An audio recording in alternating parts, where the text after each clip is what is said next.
Well, Damien, thank you so much for being with us. So we've got the CEO and co-founder of Cooldown with us. And I guess what we need to explain first to everybody is, what is Cooldown? What are you guys working on? Yeah, thanks for having me. It's great to be here. So Cooldown is a new form of geothermal cooling. It uses, essentially what it does is uses the basement as a geothermal heat sink. So there's no need for expensive ground loops and for disruption to your property for installing those ground loops. It's just a simpler, more efficient form of geothermal. Now, you used to work for a geothermal company. We won't name the company if you don't want to, but you know the more complicated way to do it. So let's start with that. What is the complicated way, the way that everyone kind of thinks of when we think of geothermal? Yeah, great question. So at the company I worked at, we would install ground loops that were vertical in nature. So we would do a well about 400 feet deep with a U of pipe in the ground, and then that would be encased in a concrete cylinder that extended 400 feet into the ground. It was about 8 inches in diameter and 400 feet deep. So if you do the math, that's about 850 square feet of concrete surface area in the earth for the purpose of heat exchange. We saw people spend tens of thousands of dollars and tear up their lawns to get that 850 square feet of concrete for heat exchange. And we just knew there had to be a better way. So it occurred to us, the basement is already there. It's already more than 850 square feet of concrete surface area exchanging heat with a 50 degree or 55 degree earth all day.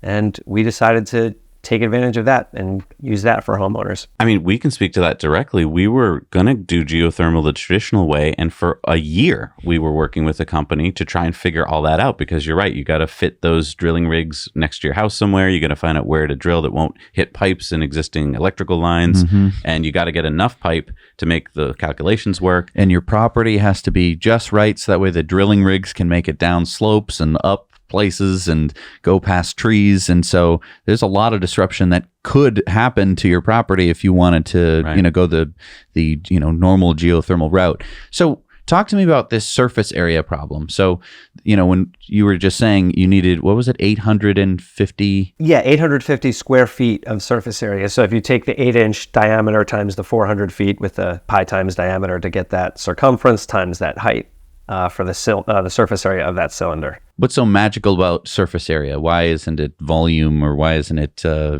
weight or something? Why is it surface area? Yeah, great question. So the surface area is where the heat exchange takes place. It's where that concrete cylinder will absorb or disperse heat into the earth. That's why we look at that surface area. All right. So we've been talking about this system, and I can't picture it. Is it massive? Is it bigger than a refrigerator? Is it smaller than a bread box? What are we talking about in terms of how much stuff do I have to get rid of out of my basement to be able to fit this in? For the open system, there's just the temperature sensor and control box, which is about 6 by 6 by 6 inches or so. And then there are the vents that open and close on the return duct. They only protrude off the return duct a couple of inches. And then the inline damper that lives within the return duct, and you really don't see it. You just see a little control and wiring attachment that protrudes out of the side of the duct. For the closed system, those two vents, instead of just being a protrusion of a few inches, there's short little ducts that run off those vents and go in and out of the heat exchanger. So that air can be routed out of the ducts through the exchanger and back into the return duct. That heat exchanger is about 2 by 2 by 1 foot, and it lives against the wall. It's a pretty small unit. For a larger house, you might want 2 of those units. So you only have to get rid of a few shoe boxes of stuff. Yeah. So, it's smaller than like a mini fridge in the basement. And you probably need to make a little path for them to get down there to it. And I guess that is a question. If you're using your basement for just massive storage, which I know a lot of us do, right? We just pile in the boxes. Is that as effective for your system as a more cleared out basement? It will probably be slightly less effective if the basement is full, and particularly if the basement is full of stuff being stored directly on the floor and against the walls where the heat exchange should take place. So I have another free advice idea for your company. You partner with one of those companies that, clears out and declutters your life. Yeah. And you do get a 2-for-1. You get a cleared out basement and you get a more efficient basement. But so if you had shelving in your basement, that's going to be more efficient, or even if you just stack things on top of pallets. Right. So you get some airflow underneath. Anything to get the airflow and movement. But so you could sell pallets too. That's right. That's right. And you should probably put stuff off your basement floor to begin with anyway. So, Yeah, I feel like basement management is a whole part of this. It is. Well, it's a good thing to be thinking about. And it's nice that you're encouraging your customers to do smart things in their basement. That's kind of nice. And I guess we should just mention the Earth is magical, right? It's got this magic property where you just go down a few feet, depending on where you live. You can look at a map. We'll put a map up here on the Earth of different places, well, at least the United States. If you go to different places, there's different kind of constant temperature when you go down a certain number of feet. And we can just look that up on a map, right? Yeah, that's right. That's right. And it's there just readily available for us. It is magical. You're right. And so it's kind of like how in your house or just around the house, you'll have an object, and that object is going to mostly be all the same temperature unless there's some kind of heat source heating it up or cooling it down. But especially underneath the surface of most of those objects, it's going to be a pretty consistent temperature. It's probably not going to be 55 degrees, but the Earth is, compared to this, is enormous. I thought this was an excuse for you to take out your thermal gun right now. Well, I do have my my thermal gun. But what I think is interesting is the Earth is just so big and it's been around for so long that it has kind of settled on a particular temperature based on the general forces that are on it. You know, the sun shines on it every day. There's stuff going off into space, but the actual and it's different than the atmosphere, which of course is a problem, one that you're actually helping to solve here. But the Earth is going to be a lot more consistent. Okay, but I want to go back to Damien's hack here. Sure, it seems like one of those YouTube hacks. Yes, like it seems too good to be true. Where I don't have to do any of the drilling, but I get to use my basement. So let's talk about how do you use your basement? I have to rip up all the foundation and put in special foundation with special tubes in it? Yeah. How do I get to use it? How do I get to use a basement? So there are two different versions of our system. The simpler one that's available for homeowners who have either a finished basement or an unfinished basement with really high air quality will simply draw cold basement air in to cool the house. So the way it works is there's a temperature sensor in the basement and a temperature sensor in the living space. Whenever AC is called for and the basement is cold enough to cool the house, it'll just draw that air up, and during that time it'll deactivate the AC condenser, and that's really where the savings and efficiency comes in for the homeowner. The other version of our system for an unfinished basement that might not have the air quality that you want to draw into your HVAC system, it's similar, but what happens is the air, when the basement is cold enough for cooling, the air is routed out of the return duct and through a heat exchanger where it's cooled by the cold temperatures in the basement, and then that same air is drawn back into the return duct to cool the house. When this is taking place, just like with the open system, the air conditioner deactivates, and it continues to operate that way until a time where the basement is not cold enough to continue that cycle, at which point it would deactivate and allow traditional cooling to take place. Okay, so it's a hot summer day, and I'm sweltering. I'm up in my office, and it's so hot. I wish that I could be in my basement, because my basement, for some reason, is cool. And the reason it's cool is because you have all that surface area with the Earth, and the Earth is going to be 55 degrees, and that's going to be cooling down your basement. If only I could take some of this air that's in my basement, or at least I could reject some of the heat into my basement's air and have the cool air where I'm living, because I usually don't live in the basement. Right. And so that's basically the concept. How do we do that effectively and not have to turn on my air conditioner, which is going to be a lot more expensive, and more specifically the condenser? But I hear our viewers right now asking the big question, which is, okay, it sounds simpler than doing all the drilling and all the water and all that stuff. So it must be cheaper. What's the payback period? Is this cheaper than doing it the traditional way? Yes. Glad you asked. Thanks, Zach. It is definitely more affordable. It's typically around a $5,000 price point, which is 1/6 or even maybe 1/8 the price people would see with traditional geothermal. And the real catch is it doesn't do heating. It does only cooling. So it does half of what a traditional geothermal system would do, but for a much lower cost. And it's much less invasive to the property, much less of a big deal. Interesting. So what have you found so far in terms of payback period? Is it in the single digit years? Yes, that's right. So it's about a 7-year payback period, which if you do the math is about a 14% ROI. And that's better than most customers see when they upgrade to solar or to traditional residential geothermal. Interesting. Okay. So this may not solve all my problems then, right? It won't do the heat part. And I do have to keep my existing air conditioner system. Yes, you'd want to keep your traditional air conditioner if you have one. A lot of customers approach us though, and they don't have any form of central cooling. For those folks, Cooldown can operate as a standalone system. Oh, so I could throw like a window unit in or something and just kind of augment it with this. Absolutely, yes. A lot of our customers are using, window units currently, and then they're just, asking for Cooldown to either supplement it or, in some cases, as a replacement for their window units. So let me ask you this. We're on disruptive investing here. The question I think a lot of people are asking is this disruptive? I mean, you still using geothermal. It's not like some new scientific thing. But will this disrupt typical geothermal systems that have to do a lot of drilling, do you think? I think for some customers, this will be a better alternative, and so it would be disruptive. For a lot of customers, it won't be. It's not a complete overlap in the customers who would be interested in both a cool down system versus a traditional geothermal system. But there certainly is some overlap there for sure. And I guess the TAM, the total addressable market for what we're talking about, is huge. It's potentially every house on Earth. At least every house with a basement. So here in the United States, that's about 56 million houses. It's a majority of houses. In some regions, basements are more or less prevalent than in other regions. Yeah, good point. Yeah, I used to live in California, and almost everything there I remember being on slab. So like you're saying, pretty much won't work there. That's right. That's exactly right. Yes. When we're thinking about basements, I mean, and you just brought up you have to have a basement. Does the size of the basement matter, or does the size of the house matter when we're talking about getting cool down? It matters. It depends how you look at it. So let's say you have a full basement that occupies the same footprint as the living space, and the living space is one finished floor. So you have a very high ratio of basement to conditioned space. That's going to cover a larger percentage of that house's cooling needs.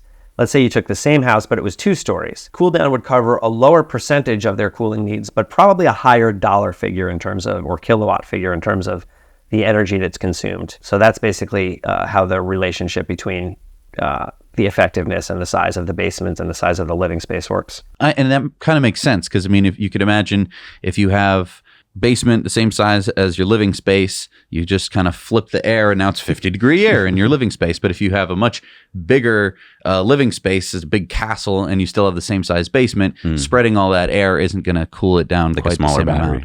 And I imagine if somebody like lives on top of a big mine or something, then you're in great shape, because then you can pull all of this stuff that's already been dug up.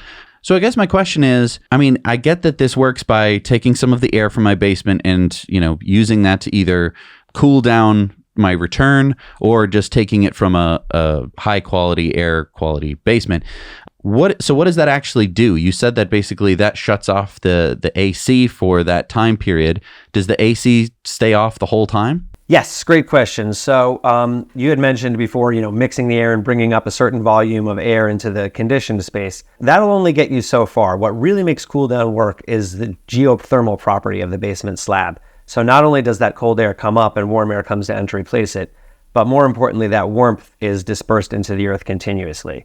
So in most cases, it's able to run for a significant period of time, not just the period of time where that air is drawn from the basement. One of our customers, was several weeks into cooling season before the first time he heard his air conditioner activate. And he's got a great setup where Cooldown is able to cover a much larger percentage of his cooling needs than some of our other customers. But for him, his experience was that it was several weeks before it even kicked on. It wasn't until it got to the much hotter part of the season that he even heard his AC kick on for the first time. And that's where the surface area comes in, because it's constantly cooling your basement air, even as you're kind of circulating it. That's right. Yes, that's exactly right. So as a potential customer, how do I figure out how good a customer I'm going to be for Cooldown? Because like, for instance, in my case, I've got an old icky basement, which has got probably what's perfect for this, right? It's all exposed granite and concrete. And then I've got the nicer finished basement, which is probably not as good because it's got carpet and insulated walls, which I assume even makes it not work. Is there like a calculation I can do, or do you guys come out and do some kind of measuring? Yes. What we would do, or what you could do on your own, is to measure the temperature. We suggest folks measure the temperature down near the floor. If the finished part of the basement is just as large as the unfinished part or larger, and if the temperature is close, we often suggest using the finished basement, even though it is, to your point, it's slightly more insulated than an unfinished basement, but it has significantly more surface area. So even though it's more insulative per, say, square foot, it'll in all likelihood have more heat exchange capacity in total. Is there some magic temperature I'm looking for? Is there like a magic number that everyone gets excited about? If we see the basement in the high 60s or lower, which is almost every basement we check out, that's going to help, because even if it doesn't cover all your cooling needs, it covers a large portion of your cooling needs. It also depends what temperature you like to set the thermostat for. So if you set your thermostat for 65, your condenser will end up doing a larger percentage of your cooling needs. If you're more like the average homeowner who sets their thermostat for 70 or 72, Cooldown might cover almost all your cooling needs. Interesting. Okay, so we're basically talking a huge electricity savings, and as you said, maybe the average payback period could be about 7 years. And so I guess that's my question: is how many customers think that way? Like, I know that a lot of people just, when they go to buy a car or whatever, they just think about either the sticker price or they just think about the monthly payment. But a very few people seem to do any math and figure out oh, well, it's interest payment. It's actually going to cost me this much. What have you found when you've been talking to customers? Are a lot of them very savvy about oh, wow, okay, it's 14% ROI. I'm excited. So yes, they are. And I think that has to do with that, our advertising draws customers who are in this mindset. And it's a similar mindset to those, to folks who explore solar panels for their house. It's an electricity savings. It's an investment that should give you payback over time. There might be a little bit less ego or emotion involved in a transaction like this than there is for, the car that you buy for yourself. So maybe that explains that difference in how folks think about it. But yes, when folks hear about 7-year payback period or 14% ROI, they're excited about it. There's not too many investments you can make that give you that kind of ROI. Now, when we were thinking of doing our geothermal, it was going to take weeks. There was going to be a whole period where just drilling the wells, and then there was going to be new subcontractors that would come in and hook up those things, and duct contractors. And trenching. I mean, it was pretty involved.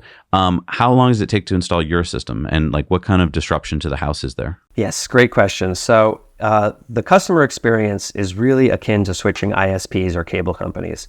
Our team is in and out of the basement in about 4 or 5 hours.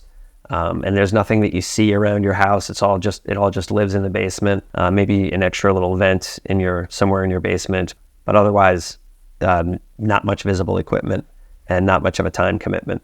Wow. So that explains again why you can do it so much cheaper. There's a lot less labor, and it doesn't sound like there's a whole lot of actual equipment.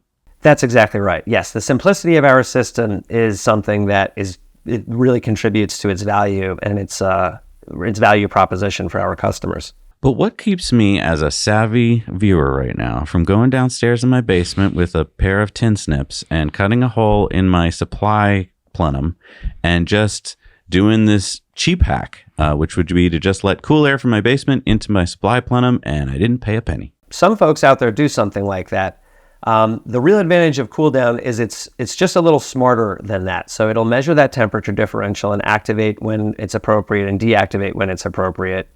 And basically, when we open the return duct, there are vents that can mechanically open and close to let the air in and out as needed, plus a third damper that goes between those two opening and closing vents, so that the two vents with their dampers and the third inline damper together operate effectively as a carburetor system on the return duct that's controlled by this smart temperature sensor. But cutting a hole in your return duct to simply draw cold air would certainly do a small percentage of what the Cooldown system does. And I guess the problem with my idea is that in my yucky basement, I really don't want that air circulating in the house. And your system can use a heat exchanger. And for those watching who are like, heat exchanger, can you just explain what a heat exchanger is? The heat exchanger routes the air out of the return duct where it's cooled by basement air and comes back in. The way it works is basically it passes through a coil, and basement air is passing over that coil. So the two air streams exchange heat, but the two air streams never actually mix. Gotcha. Okay, so you don't have to smell the stinky, moldy air or whatever, but you get the benefits of the coolness from it. Gotcha. And another one of the parts of the system that you have is that, when I set the air conditioning and, you're talking about the measuring of the two temperature differentials, it's going to actually just run cool down, not turn on my condenser. Whereas when I run my air conditioner, normally, it's going to say, I need to cool down the house. I'm going to turn on the condenser and I'm going to start blowing air through the whole system. And while it might be grabbing some of the cold air from the basement if I cut a hole in the return, it's still going to be running the condenser while it's doing it. It might be cooling that air that's going through the condenser and making it slightly more efficient, but it's not quite the same as being able to just take advantage of the heat, or actually the lack of heat in my basement without turning on the condenser, which of course is the thing that uses the most electricity in an air conditioner. Yes, that's exactly right. That's exactly right, Jesse. It's about 90% of the AC system's kilowatt draws from the condenser. So our system leaves the air handler active, which is just the fan that moves the air through the duct system, but deactivates the condenser. Typically, the entire system draws at peak usage about 5,000 watts, and the air handler is typically in the range of about 500 watts. You know, what's killed my air conditioning systems repeatedly, especially on these super hot summers we seem to be continually getting, is that it has to run longer and longer periods of time in a cycle, which it doesn't like doing. I think I've burned out like capacitors over and over again because it seems like it's just running nonstop. Probably because my system was sized when, you know, climate wasn't as hot. It would be like, "Ooh, it's 80 today. Gee, that's warm." And now it's like 95 for a week. And you're like, "Oh my God." And the air conditioner system is just like, I'm trying my best. So it seems like Cooldown would actually help because it would probably cycle my system more frequently. I get, you know, Less it wouldn't frequently. be less like it wouldn't be on for as long a period of time, which would make it burn out less, which would probably make me have a longer time before I have to call the repairman. That's exactly right. Yes. So our 7-year payback period and 14% ROI are based just on kilowatt reduction, but there is also significant reduction in wear and tear on your existing cooling hardware, which is another part of the value for our customers. So especially a customer who's looking at, you know, a system that needs to be replaced in 5 years, this can really let them kick that can down the road a couple of extra years and save a little more. Now, Jesse and I aren't the smartest bulbs, but we're probably smart enough to do a lot of the things you just said. If we went to, you know, some do-it-yourself electronic stores and made enough bumbling errors, we could probably make a smart switch or something. So what's keeping another company from doing this now that you've just given away your secrets? We hold a portfolio, a provisional patent portfolio that's going to be reduced to, you know, utility patents in the coming months. It covers the 2 designs that I've gone through, along with a whole host of other variations. And to be perfectly transparent, some of those other variations are primarily there almost as defensive patents to prevent imitators. But we do know that there is a DIY market for Cooldown. We currently have the control system available as a kit. We caution customers to really know their stuff, because there is, for one example, there's a 24-volt transformer that sometimes lives in the furnace and sometimes lives in the condenser, and the wiring will be different depending on, you know, which of those situations you have.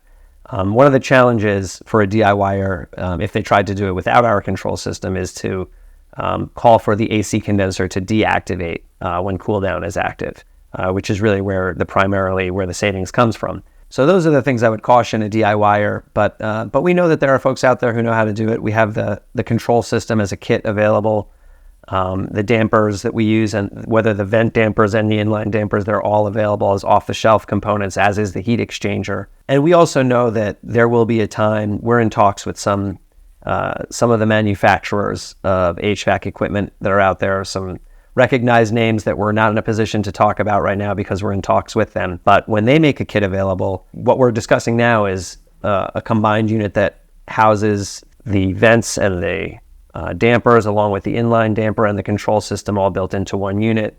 And we know that there's only so much impact we can have as effectively as a mom and pop's HVAC installer that installs our specialized equipment in the regions where we make ourselves available. Whereas if one of these, you know, national or international manufacturers of HVAC equipment produces the system and makes it available to the general public, homeowners and HVAC professionals alike can request the system, and it can be installed, far more broadly than we're able to install the system. That's a really good point I hadn't thought about. So utilities and big manufacturers like Trane and Carrier, so Trane and Carrier and those companies, they would love to get their systems more efficient. And this actually does that. Like if they incorporated your technology into their systems, they get to have a big efficiency boost. And if I'm a utility, I hate summertime, right? Because then I've got all this peak demand. I got to fire up and pay for peaker plants and pay for that expensive power for just a few minutes of a day. But with your systems being all throughout my area, my generating area, I get to have a way smoother electricity curve. is that something you're going to be working with companies like that? Absolutely. Yes, we're in talks. We're still very early stage, but we're in talks with 2 local utilities. And these are utilities who we as a team had partnerships with from our time we spent in geothermal. And those utilities are very interested in reducing peak hour demand, reducing peak demand on their grid specifically. That seems like great marketing, because it seems like those utilities, they already are in contact with all their customers through emails and all that kind of stuff anyway. And so, because they're constantly saying like, hey, do you want a cheap thermostat? And so if they can do that with your company and be like, hey, do you want to save even more this summer? And, maybe we'll give you a discount as well to give you an extra incentive. It seems like you have to do less marketing because they'll want to do it for you.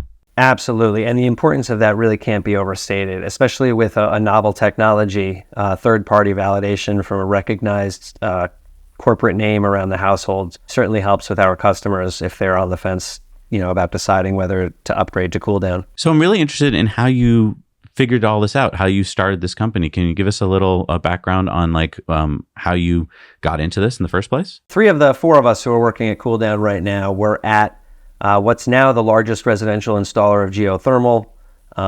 We were there at the very beginning. It was a Google X spinoff. Google X is Google's startup incubator, as many of your viewers probably know. And we were there when there were only 14 of us just getting things started. So 3 of those 14 folks are here now. 20% of that original team that worked on that project. And we were there when it grew to the point where there were 250 employees and it became the largest residential installer of geothermal. And it was really there that we saw folks going through, spending lots of money to get access to the stable temperatures in the earth. And it occurred to us that the basement already has that for homeowners. Now, as a company and as people watching now are potential investors and love to invest in kind of disruptive technologies, as a company, where are you at in terms of your funding? And are you ever going to get to a point where you need crowdfunding or private investment? Yes, so we are in the midst of our pre-seed round right now. We're at the later due diligence phase with a couple of funds. One fund has cut us a sort of a preliminary check because of where we are in the year. They knew that it would be helpful during the cooling season. And so we are interested in all forms of fundraising, crowdsourcing or otherwise. And that's really where we are in our fundraising journey and our growth journey. In terms of our benchmarks, we sold several systems throughout the summer.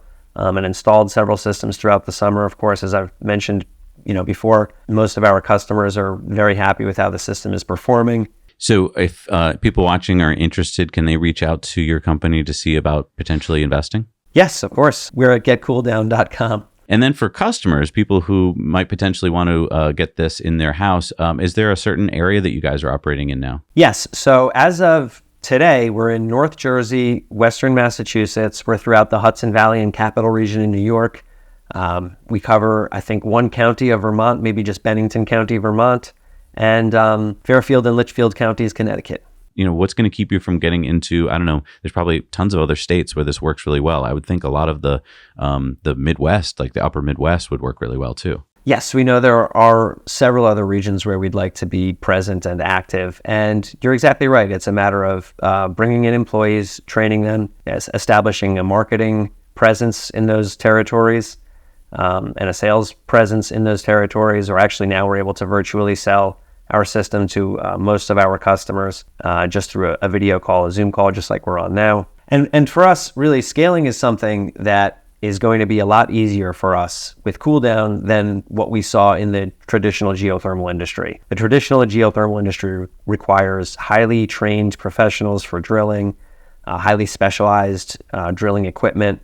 And our system is really just so simple that any HVAC professional should be able to install the system. And to your point about HVAC professionals, I would think this is actually something they would be excited to add to their portfolio. Because as you know, I was a contractor once, and if I could add a new thing like, oh, I can give you this new kind of decking or whatever, then that's a new value add that I can bring to the customer. Mm-hmm. So if I'm an HVAC contractor and I can say like, hey, do you want to talk about Cooldown? I can put that in your house. It seems like then you don't have to train that employee because they probably, or maybe I've trained them once, but then they're kind of go out into their area and train their own subcontractors and keep doing it. And you don't even have to pay for that marketing. Right. That's exactly correct, Zach. We are in talks with some local HVAC installers, and so that's definitely part of the mix of our one of the marketing channels we intend to make live for ourselves is to let other HVAC installers make it available to their customers. It's a great value proposition for their customers, just like, any homeowner. And there is a good margin for the installation for the HVAC installers themselves as well. Now, I know that the Inflation Reduction Act, the IRA, had a lot of money in it for solar, for geothermal, for all sorts of things. Are you covered at all by this? Like, can the average homeowner do any kind of tax deduction or any kind of incentive from that program? We don't believe we're covered we know we're not covered under the investment tax credit. Geothermal, as defined within the investment tax credit, involves a heat pump, and ours, doesn't involve any in fact, ours actually deactivates the refrigeration cycle that takes place in the AC condenser. So no investment tax credit, ITC subsidies for our customers, but our price point is really just so competitive that it's even without subsidies, our customers are seeing the 14% ROI and seven-year payback periods. So our investor club had a question about relative humidity. So normally when you have a house, especially nowadays, houses are built very tight, by which, there's very little air escaping to the outside world and vice versa. And that's supposed to keep everything nice and insulated. One of the problems with that when you don't have a drafty house is that relative humidity can be a bit of a problem where, you're doing some cooking or you're just living and breathing and, your breath and sweat. Condensation. Everything is, you're going to have a lot of condensation. And so one of the big things, if you've ever been to a big city and you're walking down the street and say, oh, is it raining? No, it's somebody's air conditioning unit. And it's usually air conditioning. It's also conditioning the air by pulling out some of the water. It ends up on the evaporator coil, and then that's where you get the water dripping from the air conditioning unit. And you have the same thing in your house with your typical air conditioning unit. What happens with Cooldown? Because instead of having this thing which is going to get as cold as like 40 degrees and condense all the water onto it, you're going to only have something that's going to maybe get down into the 60s, and it might not be able to draw out as much water out of the air. Is that going to be an issue for customers? Yeah, great question. So our closed system that uses a heat exchanger, it is a heat exchanger that is designed to remove moisture, and it does have a drain just like an AC evaporator coil. It will probably not remove as much moisture as a traditional air conditioner coil would remove, but it will remove part of the moisture. And don't forget, it's, the condenser still does activate. So the evaporator still does remove moisture from the air during the cycles when Cooldown allows the traditional AC system to reactivate. A future iteration of our open version of our system, that's the system that doesn't have the heat exchanger, will have a dehumidification mode. This should be available in 2024. So this will work where when Cooldown activates and air is drawn from the basement into the HVAC system, instead of immediately deactivating the AC condenser and evaporator coil, Cooldown will call for it to remain active for about 5 minutes. During those 5 minutes, the wettest of the basement air will be dehumidified as it's circulated up into the conditioned space, and at the same time, it will be replaced by drier air from the conditioned space. So after about 5 minutes, most of the moisture will be removed from the basement air, and if it's still cold enough to continue cooling, it'll at that point, Cooldown will call for the AC condenser to deactivate and just continue drawing basement air into the system. This cycle of dehumidification will not only serve to dehumidify the living space, but the additional value for customers is the dehumidification of their basement, which is recommended in any case. If there's humidity in your basement, it preserves the structural integrity of your framing, and it improves the air quality throughout your entire house. That's a really good point. As a contractor, I know how important it is to keep that air moving down there. The reason that basements get so icky usually is because we just ignore them and they're not, we don't even pay attention to them. But if you can keep them from getting moldy, then you're right. Your framing stays dry and everything lasts a lot longer. And your pictures. And all your kids' artwork. And your winter clothes. And all that macaroni artwork from your, yes, exactly. That's right. You're when you get those winter clothes out of the box from the basement, they'll be just a little bit fresher. They won't have that basement fragrance in there. Keep your basement fresh. I'll let you have that one for free. How's that? Absolutely. Thanks. Noting right now. Write it down. Yeah. Now, I know when I got solar, I was addicted to my little app screen for weeks, and many people who get solar are the same way, and they love the data, and a lot of people, print it all out and put it in spreadsheets and stuff like that. I feel like you're going to have a lot of data as well. Is it valuable data for the company? Is it valuable data for the consumer to have all this? Or is it just, hey, it's working, so who cares? And we're aware of those apps that meter the savings for some solar companies' customers. We intend to do the exact same thing. And in our case, the calculation is fairly simple. Again, in 2024, a future iteration of Cooldown will monitor the amount of time when it deactivates the AC condenser when it otherwise would have been called for. It'll multiply that by the kilowatt draw, the average kilowatt draw of that condenser, and then multiply that by the kilowatt rate charged by the utility for that particular customer. And it will show the customer in real time on their touchscreen control what their savings are and how close to full payback they are. And we're really excited about that. We know that customers will be addicted to it, just as you were, Zach, to seeing their savings. Another really cool thing about your product is that you don't have to build a factory and make all this specialized stuff. As you were mentioning before, a lot of the things you're using are just off-the-shelf parts and components that you can put together into your unit, right? So that must really make it easier in terms of not having to worry about the problems that, Elon and other companies have to worry about where they have to make a whole factory. That's exactly right. And we're also brand agnostic as to some of those as to all of those off-the-shelf technologies that we use, which really help us in this day and age. They insulate us from the supply chain issues that plague other industries. I think a lot of people, when they think disruptive companies, they're thinking about the highest tech technology and nano bots and all sorts of stuff. But disruption really is taking something that already exists and kind of using it for another purpose. Mm-hmm. I feel like that's a lot of what we see is like, oh, you like taxis? You have a phone, right? Oh, it's a taxi that you can call with your phone. Right. And it's called Uber, and it's extremely disruptive. Right. The technology of like, I want a taxi is not that complicated in terms of like, oh my gosh, the technology. But in terms of just implementing it and making that connection is the disruption. And I feel like this is kind of part of it. It's like we could do geothermal one way where we drill wells or we dig up your entire yard and put, miles and miles of tubing. And if you have a leak, that's a big problem. Or, hey, turns out you already dug a basement, 50 years ago before we even knew what geothermal was. Mm-hmm. May as well use it. May as well take advantage of all that surface area. Yeah. Yeah, that's exactly right. That ties directly into the simplicity of our technology. And I think there's another phenomena at play there in terms of our customers' buying psychology. So if customers look into geothermal or solar, even if they see the value and they know this will save them money, I think a part of what they're thinking is, maybe even just unconsciously, is this is a really big deal. Like my lawn is going to be torn up with backhoes and drill rigs, or there's going to be, stuff all over my roof. And I think that's what stops them. They say, yes, this would be better, but it's always worked how it is. My family has always done it this way for generations.